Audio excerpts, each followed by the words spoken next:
Bienvenidos a UX al Suave. Este podcast es traído por Sueven Agency, la agencia especializada en experiencia de usuario.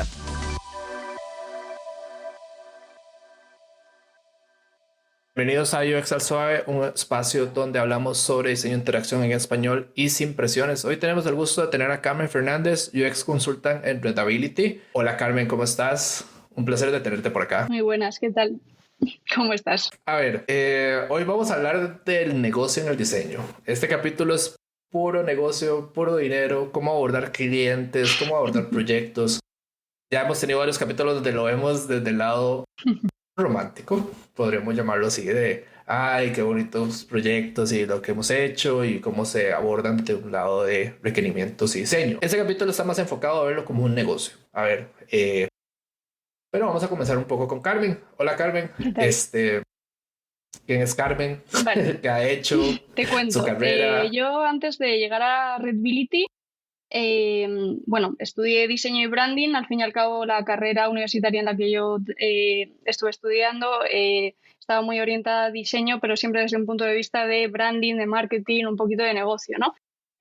Luego, por otro lado, en paralelo, yo estuve trabajando en una asociación de emprendedores durante varios años. Eso a mí me ayudó mucho a, al final, rodearte de ese entorno, aunque fuera para ayudarles en la parte de diseño y de marketing.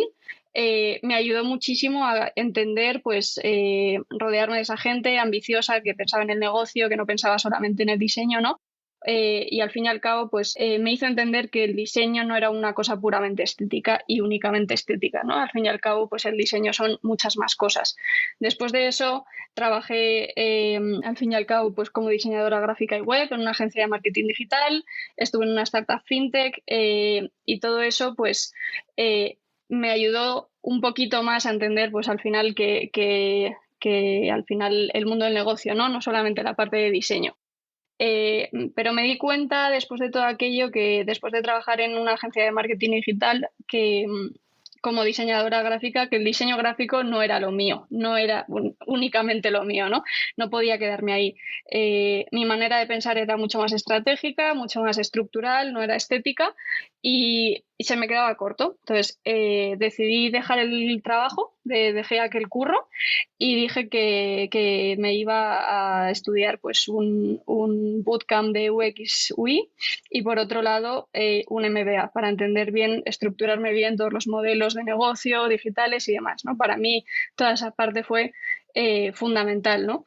Y luego, pues, después de todo aquello, tuve la grandísima suerte de que yo había hecho, mientras estaba estudiando todo aquello, me hice además un curso pequeño de research y de estrategia gracias a Readability, porque bueno, ellos estaban montando un pequeño curso y después de hacer el bootcamp en la Hiring Week, yo tuve la suerte de que vino el equipo de Readability. Entonces, tuve una entrevista con ellos y tuve la grandísima suerte de que volví a formar parte de Readability, pero ya como empleada, ¿no? Entonces, entré en Readability y poco a poco, yo en principio entré únicamente como UX junior y únicamente pues un perfil ejecutor, ¿no? Pero todas esas skills que yo había aprendido antes en el mundo del negocio, me ayudaron a poco crecer verticalmente, ¿no? Pues de UX me pasaron a UX y Research, después de UX Research me pasaron a UX Research y negocio, me metían en los proyectos también de consultoría estratégica, porque al fin y al cabo Readability no es únicamente una consultora de diseño de experiencia de usuario, ¿no? Sino que al fin y al cabo Readability tiene un punto de vista es un puente entre negocio, usuarios, tecnología y eso se ve mucho en cómo trabajan, ¿no? Entonces, finalmente, pues formé parte del equipo de gestión también, ¿vale? Y poco a poco, pues fui creciendo en esa parte también. Los proyectos no me quedé en lo visual, no me quedé en el UX, sino que me fui también a la parte de gestión, ¿no? Empiezas por la parte de gestión de un proyecto, después de varios proyectos, de gestión de proyectos y de clientes, gestión de proyectos, clientes, equipo. Entonces, poco a poco vas creciendo y vas formando parte del equipo de gestión de la compañía. ¿Vale? Al fin y al cabo, pues poco a poco estoy más ahora en la parte de gestión que en la parte de ejecución, al fin y al cabo. Y de hecho, esto es una como continuación de varios capítulos que hemos visto como el producto, el diseño, gestión del proyecto del diseño, y estamos terminando con Carmen en la parte del negocio. De hecho, si ustedes escuchan los 5 capítulos de esta temporada, el último va a ser de Readability, por supuesto. Van a llegar todos, por lo que vi. Y se dan cuenta, lo toman del 1 al 5, es como casi que se lleva un proyecto de cero, desde el punto logístico, del punto de requerimientos, del punto de diseño y del punto de design ops. Y esto es lo interesante de esta nueva temporada. Hemos tratado de llevar este path, si lo podemos decir así, este camino, para que sepan cómo es que se maneja a alguien que llega por la puerta de Readability. A ver, esto lo hemos explicado así. Increíblemente, este proceso ha sido de varios capítulos, ha sido la idea de que conozcan qué pasa del lado de las agencias y del lado de las productoras de diseño, por llamarlas así, y cómo ellas atienden a un cliente. Porque al final del día, esto ha sido desde el lado de diseño y del lado de clientes, y ahora estamos del lado de negocio. Diseño de productos digitales. A ver, no me tienes que decir nombres de clientes ni mucho menos, pero ¿qué pasa cuando yo soy tu cliente y paso por la puerta de Readability? A ver, ¿qué es lo primero? Bueno, esto viene porque Carmen, aunque sea consultora UX, ella está en el lado del negocio, a diferencia de todos los anteriores capítulos que están en el lado de producto, por así decirlo. ¿Qué pasa en ese caso? ¿Qué es lo que sigue? A ver, ¿qué me preguntas? A ver, pregúntame. Vale, para nosotros es súper importante la parte de negocio, y el equipo de negocio del propio cliente o el equipo de marketing del propio cliente nos tiene que ver como un partner de negocio. Entonces, ¿qué significa eso? Pues que al fin y al cabo nuestro proceso consiste en optimizar su proceso de negocio. Es decir, nuestro trabajo es ese, es optimizar su proceso de negocio. Me da igual si es a partir de una pantalla, de una herramienta, de un e-commerce o de un email, ¿vale? Entonces, eso es lo que tiene que entender la gente que entra a trabajar en experiencia de usuario. Al final, tienen que entender que nuestra primera fase siempre empiece, sea el proyecto que sea un proyecto de un e-commerce, una herramienta, una aplicación, lo que sea, siempre la primera fase del proyecto siempre es research y análisis del negocio. Entender 100% en qué consiste el proceso de negocio de mi cliente y tenerlo tan interiorizado que como si yo fuera una persona más de la empresa de mi cliente. Si no entiendo cómo funciona el negocio de mi cliente y cómo mi cliente gana dinero, es imposible que yo me convierta en ese partner de negocio. Entonces, para mí lo importante es que al final se tenga en cuenta todos los puntos de cliente, y al fin y al cabo que tengo que conseguir ver cuál va a ser la opción que le salga más rentable la inversión en diseño, en experiencia de usuario posible, ¿no? Es decir, puede ser que sea con un email o puede ser con una herramienta súper compleja, pero al final yo creo que lo importante es que el cliente te vuelva a llamar a ti, porque tú estás pensando en su bienestar y no estás simplemente pensando en ganar dinero. Seguramente a lo mejor no ganes dinero seguramente haciéndole la opción más rentable. Puede que sí, puede que no, pero seguramente te vuelva a llamar. Es decir, tan importante es el new business como el current business. Es importantísimo que te vuelvan a llamar después, y para eso tienes que crear una alianza con ellos, ¿no? Entonces, sí, para mí, obviamente te puedo hablar de kickoffs, te puedo hablar de que obviamente lo primero que hacemos es nos presentamos nosotros, se presentan ellos, es importante saber los roles, quién es el responsable de quién toma las decisiones en momentos en los que hay un poco de disparidad de opiniones, ¿no? A quién tienes que contentar más en ciertos casos, ¿no? Hay que comentar obviamente el proyecto otra vez con ellos, a pesar de que estuviera todo planteado en la oferta, en el alcance, y tienes que entender las expectativas de todo el mundo. Al final, no solamente puedes entender lo que en principio pone por escrito en la oferta, en el alcance, en eso que escribisteis hace un mes antes de que empezara el proyecto per se, sino que tienes que entender las expectativas de todo el mundo, desde la persona de marketing, de negocio, incluso de diseño, de cualquier cosa, y al final hay un montón de stakeholders sentados a la mesa ese primer día de kickoff, ¿no? Y queremos siempre entender las necesidades del usuario de primera mano, es decir, siempre intentamos volver a hablar con los usuarios, ¿vale? En nuestro caso, yo estoy en un cliente en el que actualmente pues, nos dedicamos a mejorar las herramientas de gestión interna de la propia compañía, por lo tanto, tengo muchísimo acceso a los usuarios finales, porque al fin y al cabo mi cliente es a la vez usuario de estas herramientas, pero entonces tenemos mucha facilidad para eso, ¿no? Para escuchar esas necesidades del usuario de primera mano.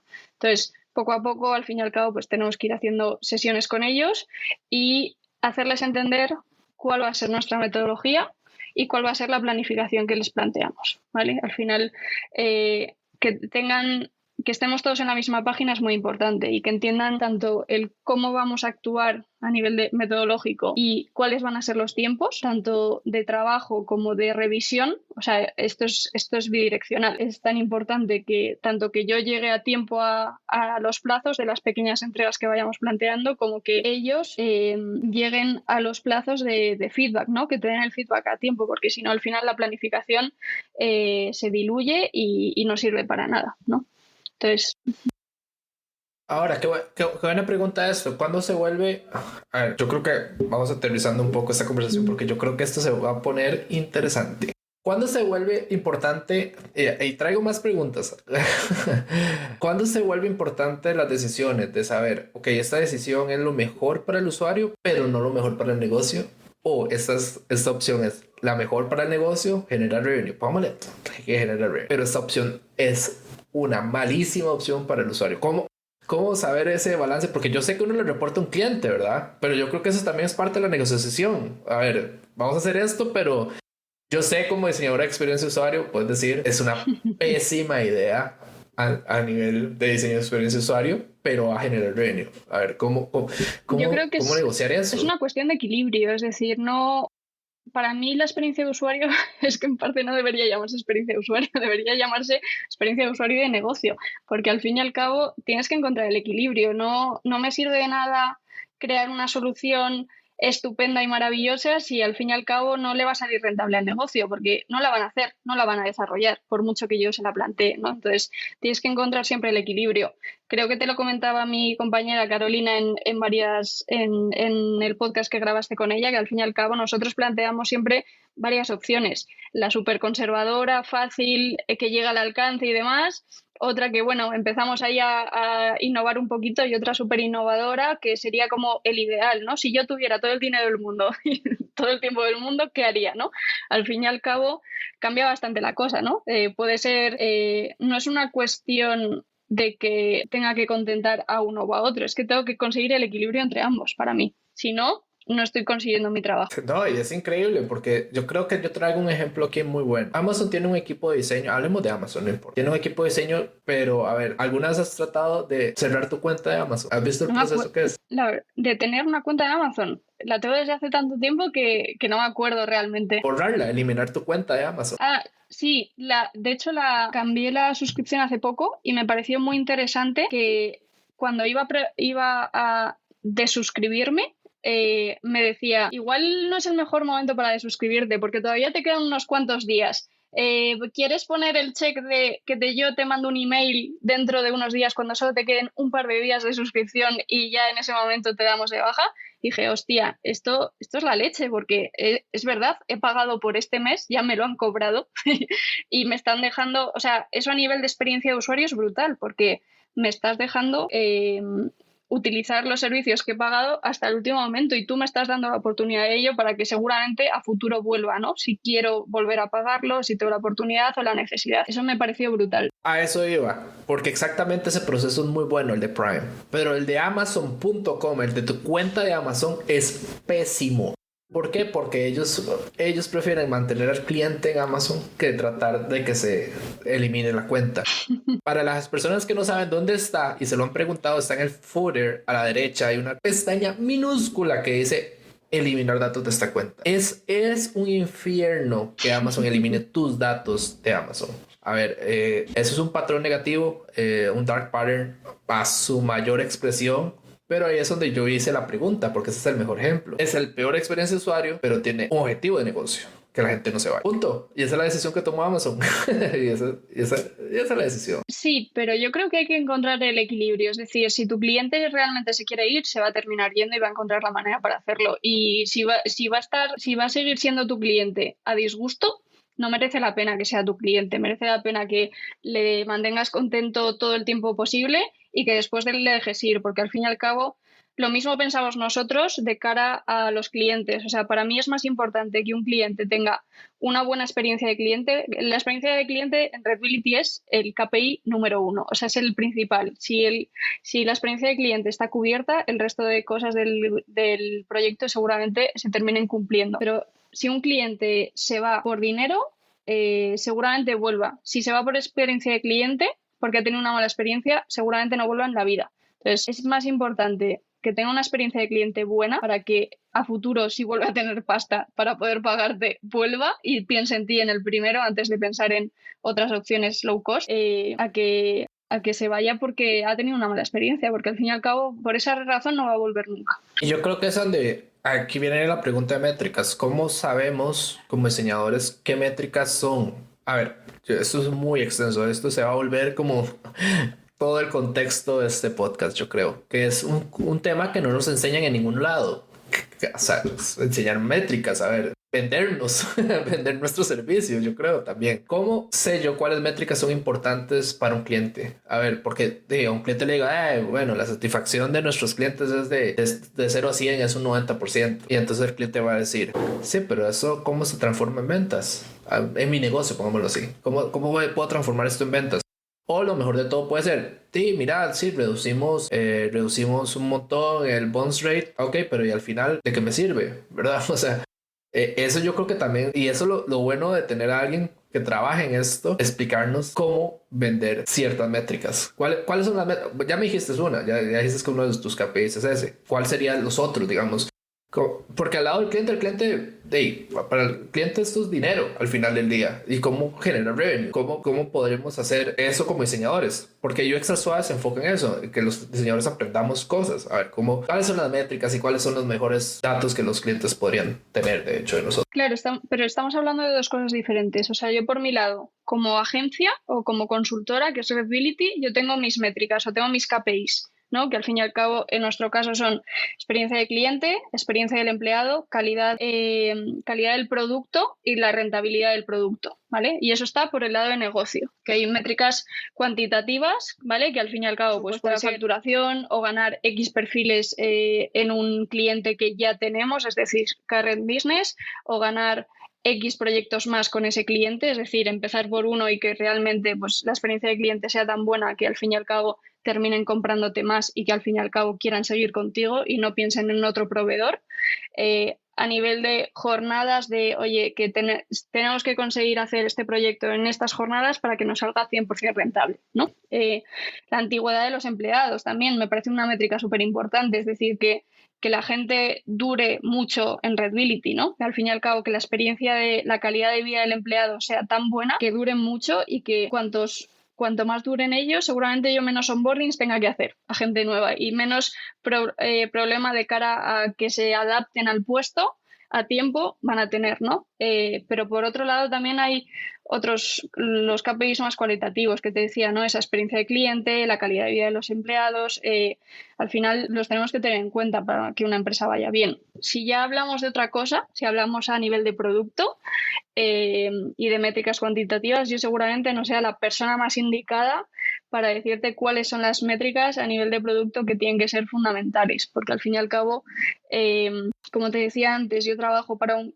actualmente me encargo, como te decía, ¿no? Al fin y al cabo, pues de la gestión dentro del equipo, es decir, me encargo más de controlar proyectos, la cultura, guiar a las personas que están nuevas, con los procesos, con los clientes, yo me encargo más de eso, no me encargo tanto del producto final, ¿no? Pero sí que es cierto que para el cliente que yo trabajo actualmente, como te decías, trabajamos para mejorar las herramientas de gestión interna de la compañía. Entonces, mis propios usuarios son a la vez mis clientes, por lo tanto yo tengo muchísima facilidad para que si en una de las encuestas de satisfacción que hacen los responsables de negocio de ese producto algo sale mal, algo no encaja, yo tengo la grandísima facilidad de poder llamarles, hacer un test de usuario, tener una conversación con ellos, es mucho más cualitativo, ¿no? Porque al fin y al cabo, por supuesto que nos podemos ir a temas de rendimiento, de velocidad de la herramienta, nos podemos ir a temas de cuántas estrellitas me han puesto, de si me lo han valorado bien o me lo han valorado mal, pero tenemos la inmensa facilidad de que como nuestros clientes, o sea, nuestros usuarios son nuestros clientes, al fin y al cabo, Si algo no les encaja cuando ya está en producción, tienen mucha facilidad para llamarnos y decirnos, oye, que esto no me ha encajado, creo que este enfoque sería mejor o lo que sea, ¿no? Al final es muy fácil. No, y de hecho a eso venía la pregunta, porque no importa que me digas la parte de negocio, de negocio del lado de ellos es muchísimo más complejo, me imagino, y es confidencial, obviamente. No esperé que me respondieras de esa parte. Pero sí, la parte de ustedes hacia ellos es muy interesante verlo de esa manera, ¿verdad? Porque al final del día nosotros como diseñadores solo vemos la parte de hacer y nuestro rendimiento se basa solamente en cuántos tickets entrego, por así decirlo, o cuántos puntos entregué, si estoy en una metodología ágil, o cuál es mi feedback como diseñador, ¿verdad? Hay muchísimas metodologías para saber si una persona es buena o mala en un ambiente de trabajo, pero es muy interesante verlo desde este lado de las encuestas. A ver, mucha gente no se imagina que todo eso ¿cómo fue tu experiencia? Dale clic aquí, cuéntanos un poco de tu experiencia, ¿verdad? En algunos sitios y todo eso es lo que ayuda a nosotros a saber qué decisiones tomar y nos ayuda en nuestro trabajo, ¿verdad? Que yo creo que la gente no lo hace. Claro, y hay muchas veces que es casi más fácil ponerles una caja de texto y dime lo que quieras, suéltame el feedback que tú quieras, a que yo te esté preguntando con preguntas cerradas. O sea, al fin y al cabo, bueno, sé que has hablado de research en otros capítulos con mis compañeros, pero hay veces que cuando estamos hablando de herramientas casi es más fácil el ponerles una caja de texto y que te digan lo que quieran decirte, porque seguramente ni te lo esperabas, ¿no? O ver si hay algo que no estaba en el roadmap, ¿no? Que te esperabas que había X funcionalidades en un roadmap y tú solo preguntas por esas funcionalidades porque son las que tú tienes en tu cabeza, que son las que tienen que salir, y no estás preguntando por las que no están en el roadmap, que son las que les faltan a los usuarios y que no tienes en cuenta, ¿no? Al fin y al cabo, como te digo, a nivel cuantitativo seguro que hay un montón de métricas concretas, que si ROI, que si bounce rate, que si no sé qué, que si no sé cuántos, pero al fin y al cabo hay muchas veces que a nivel de feedback del usuario es casi mejor ponerles una caja de texto libre y que te digan, que te suelten lo que quieran soltarte, casi. No, y yo creo que también viene la parte de toma de decisiones, ¿verdad? Porque puede ser que los clientes vengan con un montón de requests y features que digan, eso es lo que yo quiero que haga, y al final ellos no saben tampoco qué es lo que hace, ¿verdad? Y cómo se puede mejorar. Yo creo que también esa es la otra parte de nosotros hacia ellos, de decirles, un segundo, yo creo que eso no es lo que ellos quieren, ¿verdad? y es lo difícil. Claro, es que nosotros a nivel metodológico, nosotros trabajamos los proyectos, es decir, primero tenemos una pequeña fase de research en la que le preguntamos, terminamos de validar con los usuarios si las funcionalidades que entraban en el alcance en el proyecto son las que nos tienen que confirmar a ellos que en principio sí, esto es lo principal, esto es lo que quiero que priorices. Entonces, después de que ellos nos terminen de confirmar que esa priorización de funcionalidades son las más importantes o las que deberían entrar en el MVP o lo que sea para que ellos puedan realizar su trabajo, al menos lo básico, lo mínimo y necesario.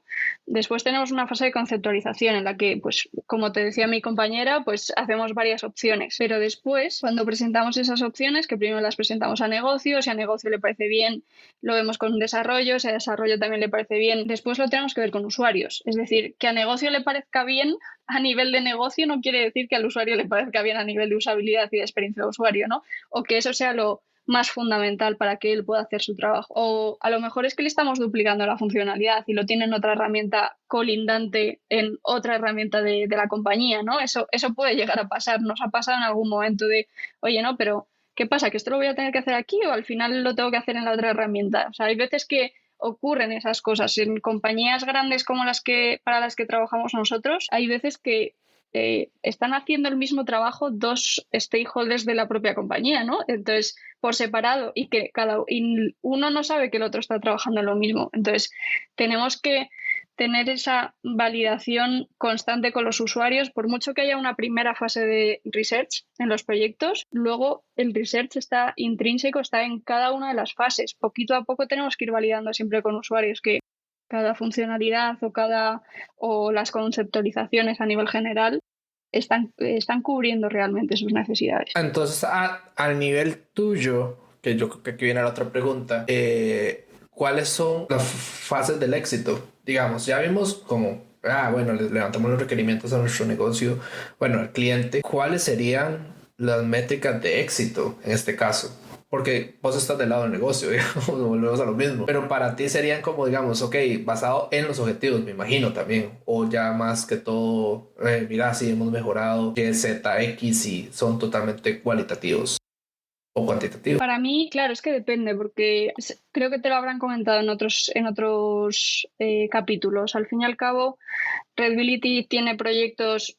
O sea, tiene dos tipologías, digamos, de cliente. Los clientes que son proyectos puntuales, que eso va con un alcance cerrado, con un presupuesto cerrado, con unos tiempos cerrados, una planificación cerrada. Y luego, por otro lado, están los clientes como en el que yo estoy trabajando actualmente, que son clientes, entre comillas, de mantenimiento. Es decir, te pagan X perfiles durante un cuatrimestre, un año o 2 años o el tiempo que sea, y tú tienes que atender a sus necesidades y no hay un alcance cerrado, no hay una planificación, un presupuesto, ¿no? Entonces, depende, porque si estuviéramos hablando de proyectos cerrados, con presupuesto cerrado y demás, te diría mis KPIs o para mí lo más importante es, pues eso, hacerlo en X jornadas para que nos salga 100% rentable. Ese tipo de cosas, ¿no? Nos iríamos más a eso. O ganar X perfiles o conseguir crear la necesidad o para que nos pidan más proyectos a nosotros o ese tipo de cosas, ¿no?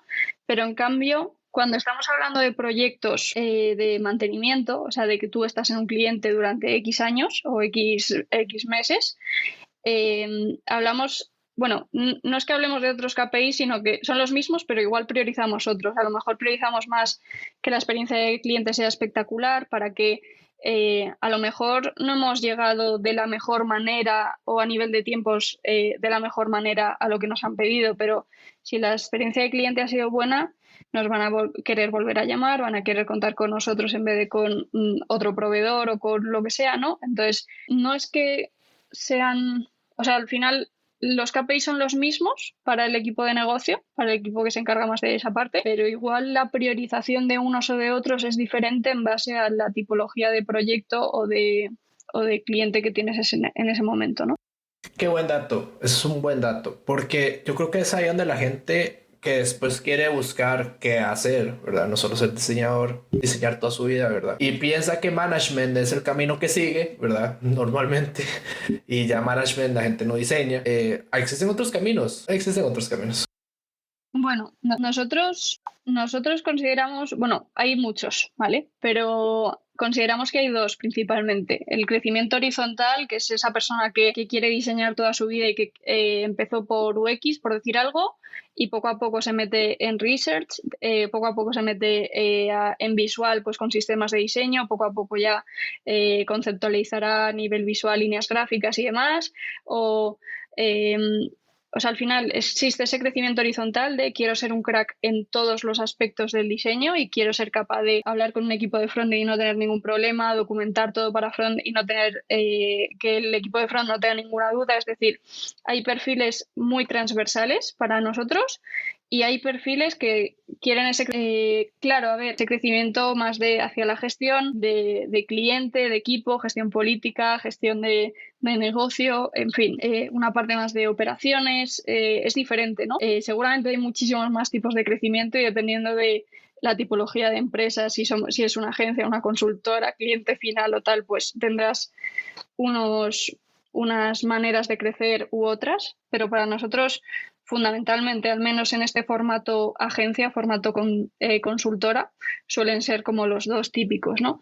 Pero, por ejemplo, tenemos una chica en el equipo que ella dice que a futuro en realidad lo que quiere ser es profesora, quiere formar a otros en UX. Entonces, sí, quiero hacer ese crecimiento horizontal, pero para que poco a poco guiar a otros. Entonces, ahí se empiezan a mezclar un poco que sí, crecimiento vertical, horizontal, pues al final es un poco un mix, ¿no? Es una mezcla. Y aquí viene la otra pregunta, y yo creo que es una pregunta que no te hice muchísimo antes. Cuando está bien, el cliente llega a la puerta, a vos te toca elegir cuáles diseñadores son los que se asignan a ese proyecto. a nivel de negocio? A ver, ¿o son los que tengan disponibilidad? Depende, ¿no? O sea, al fin y al cabo, obviamente hay proyectos que terminan y que esas personas hay durante cierto tiempo, cierto periodo de tiempo, pues que hasta que salga otro proyecto a lo mejor están ayudando más en marketing o en otro tipo de cosas que mejoran el propio negocio de Redbility hasta que salga ese proyecto, pero normalmente nos están saliendo proyectos, al menos últimamente desde la pandemia, tenemos la grandísima suerte de que hemos crecido por 4 en año y medio la plantilla.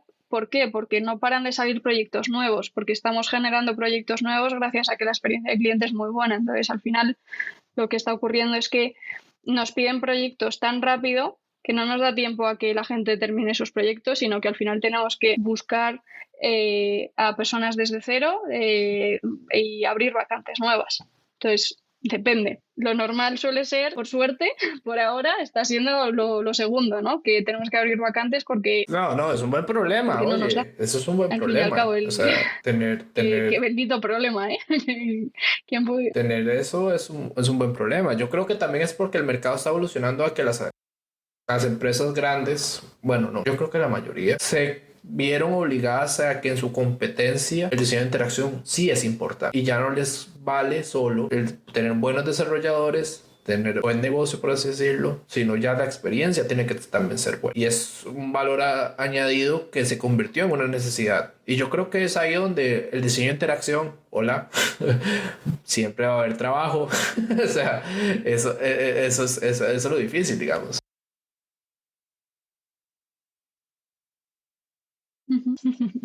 Claro, sí, no, o sea, no sé cómo será en Latinoamérica, pero la tendencia al menos, no sé si es la tendencia o es la experiencia que yo veo y lo que yo estoy, es mi experiencia, pero bueno, lo que sí que nos pasa es que tenemos la gran ventaja de que al final las empresas grandes, en vez de intentar montar un equipo de diseño dentro de su propia empresa, se está yendo a pensar en el especialista y está yendo hacia proveedores, ¿no? A buscar proveedores externos que sean el especialista y sea la mejor persona que pueda cerrar ese proyecto, ¿no? O sea, desarrollarlo y terminarlo, ¿no? Entonces, bueno, nosotros al menos estamos teniendo esa suerte de que al fin y al cabo, pues empresas grandes están pensando antes en contratar al proveedor especialista que en intentar empezar todo desde cero desde su propia empresa. Es que no, digamos, de este lado del mundo está muy difícil conseguir diseñadores de interacción buenos. Y yo creo que también ese es el otro punto, ¿verdad? Yo siendo una empresa grande no se va a poner a hacer su propio proceso de cero de contratación viendo lo difícil que está el mercado actualmente. Y porque muchas veces no saben contratar a esa gente, entonces es mejor contratar a una empresa que sabe y que él te busque el perfil especializado para ello, ¿no? Que lo va a entender muchísimo mejor y va a saber buscar esos skills en alguien. No, qué interesante eso, porque eso es el otro punto. Recursos humanos no está preparado todavía en ciertas empresas para buscar diseñadores de interacción, porque piensan que es un diseñador gráfico más. Hay que hablarlo así, perdón, pero hay que hablarlo así. A veces yo he visto vacantes en LinkedIn o en otras plataformas que veo Senior UX Designer, fotógrafo. Sí, que quieren que seas diseñador gráfico de motion graphics, UX, visual, front y todo a la vez. Sí, esas cosas pasan, ¿no? Nosotros tenemos la grandísima suerte de que nuestro equipo de recursos humanos lleva mucho tiempo trabajando con nosotros y son personas que, o sea, nos cuesta mucho, es verdad, encontrar gente buena de recursos humanos, porque al final queremos gente... O sea, no buena, sino buena y que realmente conozca nuestro sector, ¿no? Que, o sea, obviamente habrá otra gente que será muy buena en recursos humanos, pero me refiero más a que estén especializados, que entiendan bien nuestro sector, que entiendan las skills que necesita la gente de nuestro mundillo, ¿no? Y con las necesidades concretas de nuestros clientes. Pero bueno, a nosotros la verdad es que en ese sentido nos está yendo bastante bien, si no, no habríamos crecido tan rápido si no tuviéramos un equipo que nos está ayudando a eso, de recursos humanos. Y bueno, al final creo que hay que entender que el equipo de recursos humanos está para partes del proceso de selección, digamos, más transversales y más a nivel personal. Y el equipo de de gestión de proyectos de UX tiene que estar también en parte del proceso de selección para partes más que tienen que ver con las partes técnicas del proceso. Y unos tienen que validar unas cosas y los otros tienen que validar otras. Y es un trabajo en equipo. Ahí es donde entra la parte del negocio, 100%. Yo creo que ahí sí es donde tomar las decisiones más importantes para seguir generando este revenue, de seguir contratando, seguir creciendo. Y es donde ya el diseño sí se vuelve un negocio. Que de hecho eso es el dónde, que era la pregunta, la última de esta parte, es dónde se vuelve un negocio. Exactamente ahí. Nosotros tiene que seguir generando proyectos para generar más capital y generar más contrataciones, y esa bola sigue girando eternamente, porque es así como hay necesidades en este momento en el mercado. Hay una necesidad muy grande de diseñadores de interacción, diseñadores UI y frontend, porque el mercado los necesita en este momento. Y aún así, yo pensaba que viendo un montón de cursos y todo, ya se iba a mermar un poco esto. Yo pensé que ya iba a ser un poco más difícil o más fácil para las empresas como Readability conseguir personal, pero no, porque tristemente ciertos bootcamps o ciertos cursos en realidad no lograron generar gente buena, ¿verdad? Yo creo que esa es la palabra, generar gente buena o con el conocimiento necesario. Bueno, yo en este sentido me fastidia un poco, por no decir palabras peores y más duras, me fastidia un poco ver que la gente se queja mucho de los bootcamps, la verdad.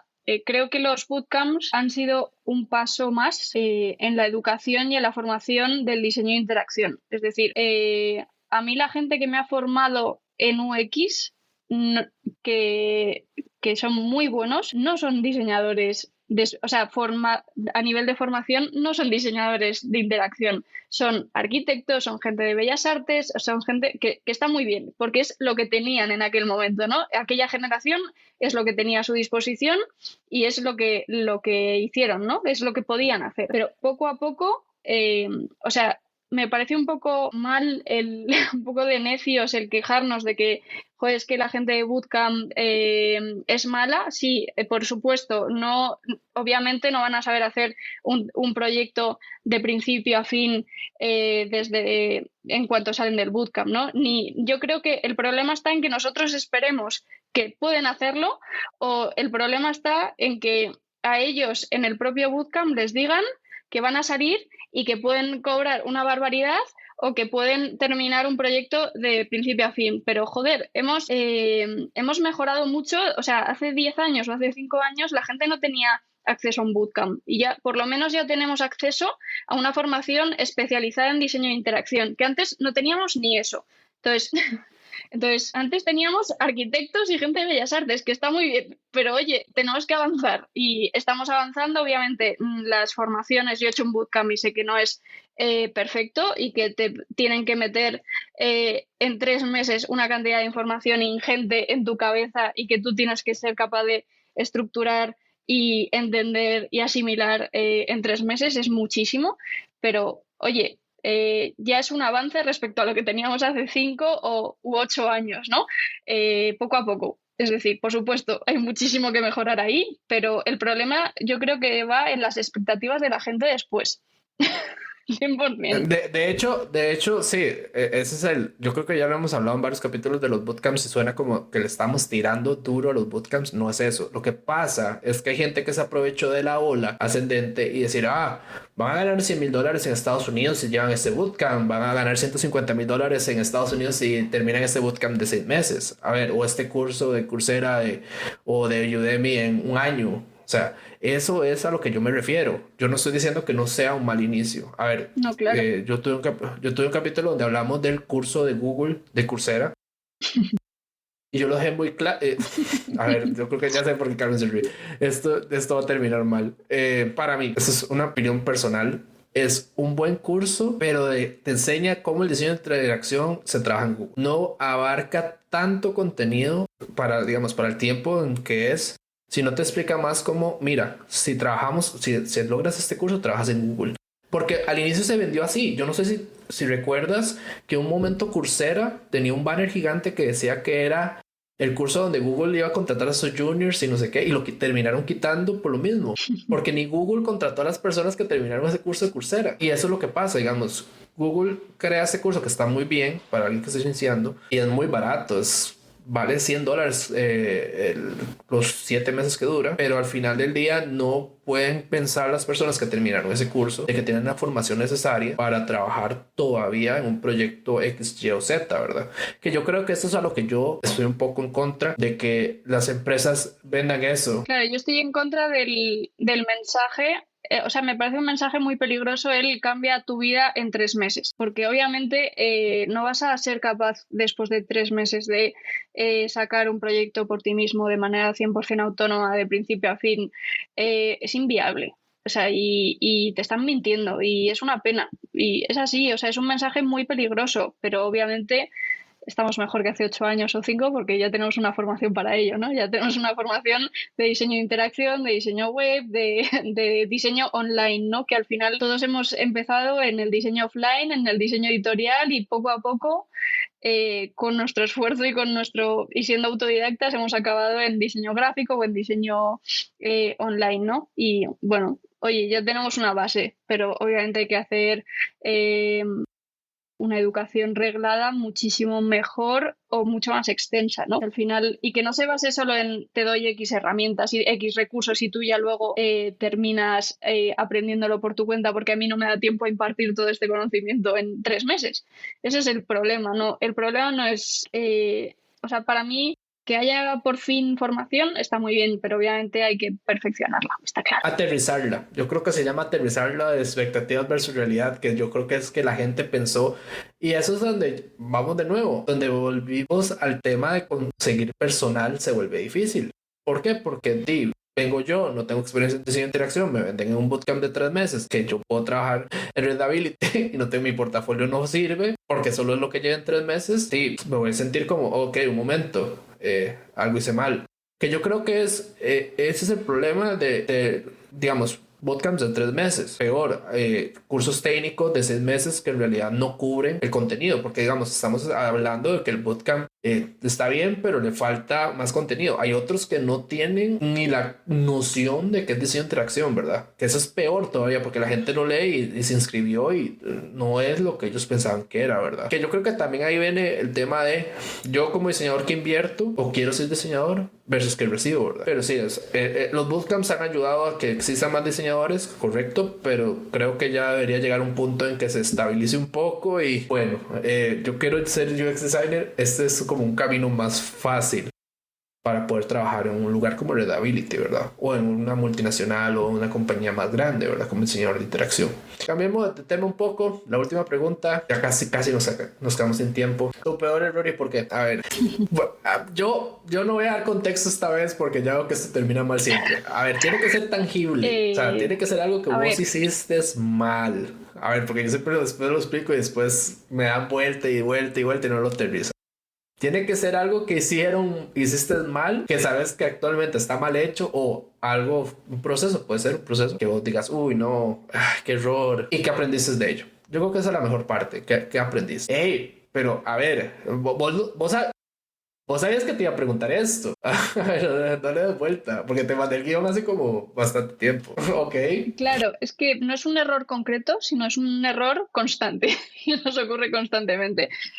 Por un lado, lo bueno de Readability es que toda la gente que está en el equipo de gestión siempre entra desde abajo. Entra como UX o como visual, super junior, y poco a poco va creciendo en Readability. Entonces, por un lado, esto está genial, ¿no? Porque al fin y al cabo, la gente de Readability que está gestionando Readability actualmente es gente que sabe qué es el diseño, sabe cómo trabaja la gente de Readability, sabe cuál es la metodología de diseño de Readability, ha pasado por todo ello, ¿no? Y sabe perfectamente dónde están los problemas, dónde te va a costar, te va a llevar más tiempo hacer X, en fin, ese tipo de cosas, por supuesto, está muy bien, ¿no? Pero por otro lado, es una buena...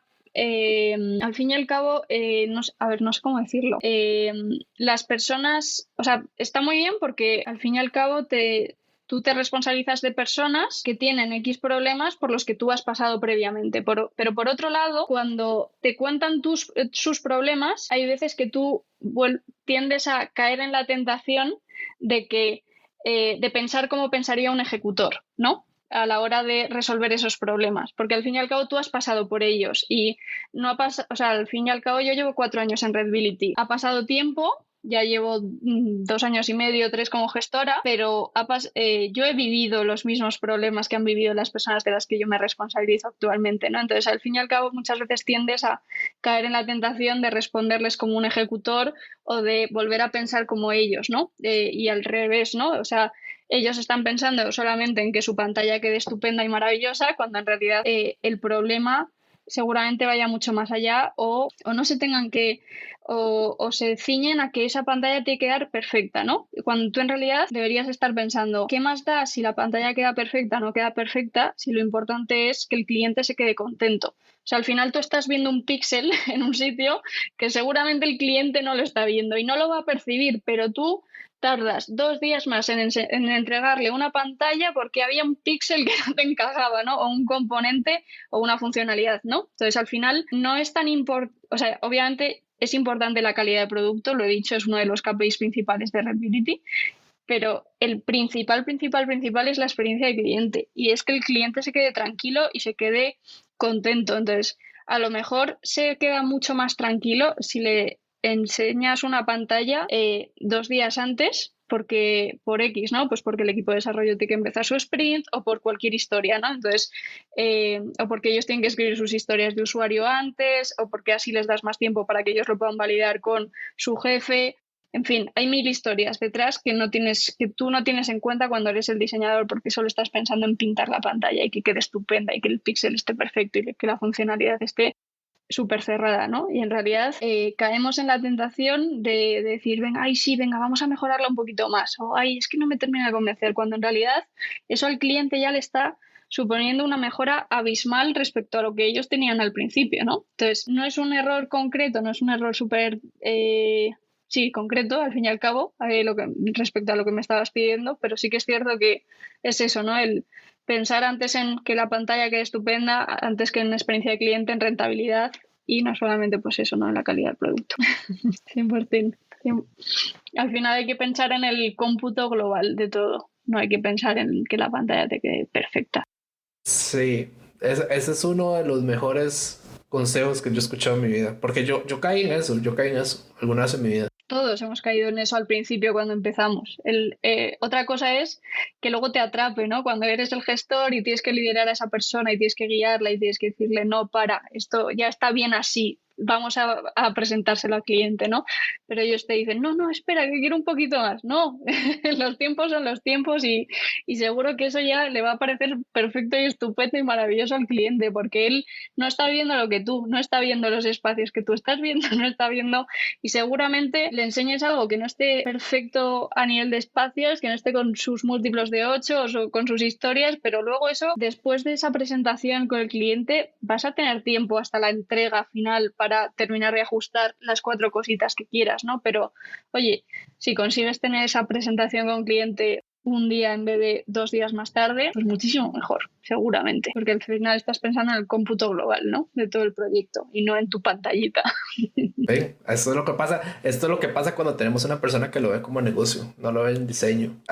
Ve, por eso hay que traer a Carmen hoy. Ve, porque digamos, sí, es cierto, otro diseñador, digamos, otra persona si lo ve no tanto del lado del tiempo, sino lo del lado de la perfección. Mi proyecto tiene que ser perfecto, mi diseño tiene que ser perfecto, todo tiene que quedar perfecto. Pero vos lo ves del lado del negocio. Si no llegamos a la presentación del cliente es un problema. A ver, es el otro. Carmen como, sí, de hecho sí. Ese es otro si problema. no llegas a la presentación de cliente, a lo mejor no vuelve a haber cliente. Ese es el problema. Te he dejado de oír. No, que me gustó ese error. Me gustó. Está muy bueno. Está muy bueno. Y sí, porque es cierto. Me alegro. Ya va a estar en el top de errores. No, y le voy a hacer el top. El 1 es tremendo. El 1, para los que lo recuerdan, fue el de Adrián hace como 2 años. Diseñó, o sea, se diseñó todo. Diseñó su prototipo de algo enorme, de una aplicación en ese momento. El capítulo creo que 5 o 6. Hicieron un prototipo en Azure que le invirtieron horas y el cliente les dijo que no. No me interesa, gracias. Después de no haber cobrado las horas extra para enseñar el proyecto ni pedir el adelanto, No, yo creo que ya es una muy mala idea. No, ya no voy a seguir con el proyecto y después de invertir toneladas de tiempo. Bueno, ahí también está el saber gestionar la parte de facturación, ¿no? Es que a lo mejor o sea, tienes que facturar al principio del proyecto un poquito, a mitad del proyecto cuando llegas a Xito otro poquito y al final del proyecto, cuando terminas todo el proyecto, pues terminar de facturar el proyecto, ¿no? Porque si no te quedas así, ¿no? Que al fin y al cabo hay proyectos que empiezas y que luego pues deciden pararlos, ¿no? Cuando ya has empezado y tú ya has trabajado tus horas. Eso pasa. Por eso es un error. Exactamente por eso es un error. Yo pido por adelantado. Yo pido por adelantado. A ver. Ya esto no somos amigos, no somos nada, yo vivo del dinero, del cruel y frío dinero, perdón, pero es así. Y yo creo que hay que pedir parte por adelantado. Y aquí es muy dado de este lado de que es como, sí, cuando después te pago, después lo vemos, y entonces ahí se vuelve un tema complicado. Yo creo que ese es un curso que podríamos hacer alguna vez de cómo cobrar. Suena como la mafia. Cómo cobrar, digamos. Saber cuándo, porque hay momentos en que uno tiene que tirar para atrás como, no, este no es el momento todavía, no estamos todavía para cobrar. Pero sí, yo creo que eso es un curso en línea podría ser para saber cuándo facturar. 100%. Sí. Muchísimas gracias, Carmen, por estar aquí hoy. Un placer. Sí. Esa es tu casa. Espero que la hagas. Muchísimas gracias por dejarnos este espacio al equipo de Redbility y poder contar también pues nuestro punto de vista al fin y al cabo. Espero que la hayas pasado bien. Bueno, todos lo han pasado Genial. bien. Bueno. Eso es lo importante. Esa es tu casa, las puertas están abiertas. Yo sé que es tarde para ti ya, pero cuando quieras puedes volver. Esto fue... Sí, se me ha hecho de noche mientras. No pasa nada. No pasa nada. Esto fue UX al Suave. Mi nombre es Francisco Bravo. Nos pueden escuchar en Spotify, Apple Podcasts y YouTube. Este es el capítulo número 4 de la nueva temporada. Próximamente vamos a tener más capítulos. Salen cada jueves. Hasta pronto.